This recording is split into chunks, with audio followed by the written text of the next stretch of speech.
ఉమ్మడి కరీంనగర్ జిల్లాలోని ప్రాజెక్టులోకి భారీగా వరద నీరు వచ్చి చేరుతుంది. ప్రాజెక్టులోకి వచ్చిన వరద నీటిని అంచనా వేస్తూ అధికారులు దిగువకు వదులుతున్నారు. ఇప్పటికే గోదావరి, మానేరు పరివాహక ప్రాంతాలను అధికారులు అప్రమత్తం చేశారు. పెద్దపల్లి జిల్లాలోని శ్రీపాద ఎల్లంపల్లి ప్రాజెక్టులోకి కడెం ప్రాజెక్టుతో పాటు క్యాచ్మెంట్ ఏరియా నుంచి లక్షల క్యూసెక్ల వరద నీరు ఇన్ఫ్లోగా కొనసాగుతోంది. కరీంనగర్లోని లోయర్ మానేరు, మిడ్ మానేరులో నీటి మట్టం క్రమేపీ పెరుగుతోంది.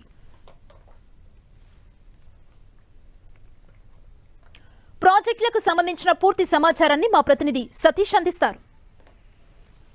గోదావరికి వరద నీరు పోటెత్తుంది. పెద్ద ఎత్తున వరద ప్రవాహం కొనసాగుతుంది. లక్షల క్యూసెక్ల నీరంతా కూడా ఇన్ఫ్లో వచ్చి గోదావరి నదిపైన నిర్మించినటువంటి ప్రాజెక్టులోకి చేరుతుంది.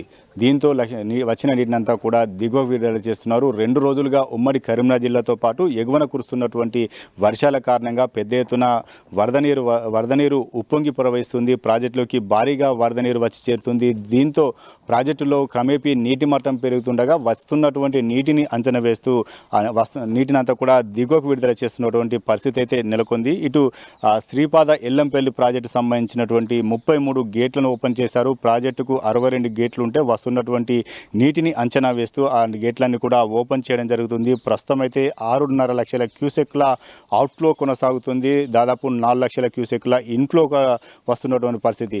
ఇటు కడెం ప్రాజెక్టు నుంచి ఎక్కువగా వరద ప్రవాహం వస్తుంది. 2.5 లక్షల క్యూసెక్ల వరద ప్రవాహం కడెం ప్రాజెక్టు నుంచి వస్తుంది. ఇటు క్యాచ్మెంట్ ఏరియా నుంచి దాదాపు 1.5 క్యూసెక్ల వరద ప్రవాహం క్యాచ్మెంట్ నుంచి వచ్చి గోదావరిలో కలుస్తుండడంతో ఇటు ఎల్లంపల్లి ప్రాజెక్టు సంబంధించినటువంటి గేట్లను ఓపెన్ చేశారు. ఆ తర్వాత ఉన్నటువంటి పార్వతి బ్యారేజ్ సంబంధించినటువంటి 74 గేట్లను ఓపెన్ చేయడం జరిగింది. ఇక్కడ నుంచి దాదాపు ఇన్ఫ్లో అవుట్ఫ్లో 5,22,740 క్యూసెక్ల నీటిని దిగువ విడుదల చేస్తున్నారు. అన్నారం సంబంధించినటువంటి బ్యారేజ్ సంబంధించినటువంటి 64 గేట్లను ఓపెన్ చేయడం జరిగింది.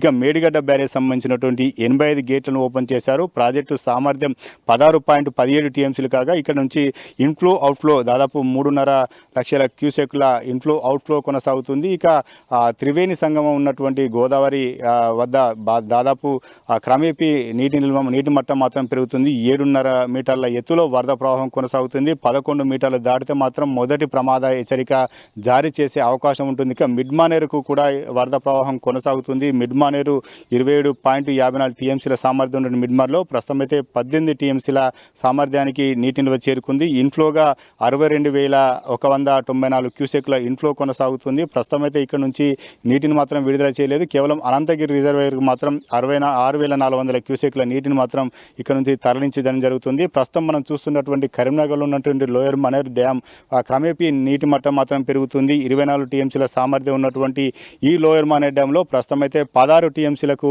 నీటి నిల్వ చేరుకుంది. ఇక్కడికి ఇన్ఫ్లోగా 18,884 క్యూసెక్ల ఇన్ఫ్లో వస్తుంది. ఇప్పటికే అధికారులు అప్రమత్తంగా ఉన్నారు. పెరుగుతున్నటువంటి వరద ప్రవాహాన్ని అంచనా వేస్తూ ఆ వస్తున్నటువంటి ఇన్ఫ్లోను అంచనా వేస్తూ నీటినంతా కూడా దిగువకు విడుదల చేయడం జరుగుతుంది. ఇటు భారీ వర్షాల కారణంగా వాగులు వంకలు పొంగి పొల్లుతున్నాయి. ఎవరు కూడా వరద ప్రవాహం కొనసాగుతున్నటువంటి ప్రాంతాలకు వెళ్ళవద్దని చెప్పి అధికారులు సూచన చేస్తున్నారు. ఇక భారీ వర్షాల ప్రభావం సింగరేణి ఓపెన్ కాస్ట్ గన్లపైన కూడా పడింది. 2 రోజులుగా ఓపెన్ కాస్ట్లో బొగ్గు ఉత్పత్తి నిలిచిపోయింది. రామగుండంలో ఉన్నటువంటి 4 ఓపెన్ కాస్ట్లో బొగ్గు ఉత్పత్తికి విఘాతం ఏర్పడింది. మొత్తానికైతే భారీ వర్షాలు వరదల కారణంగా ప్రాజెక్టు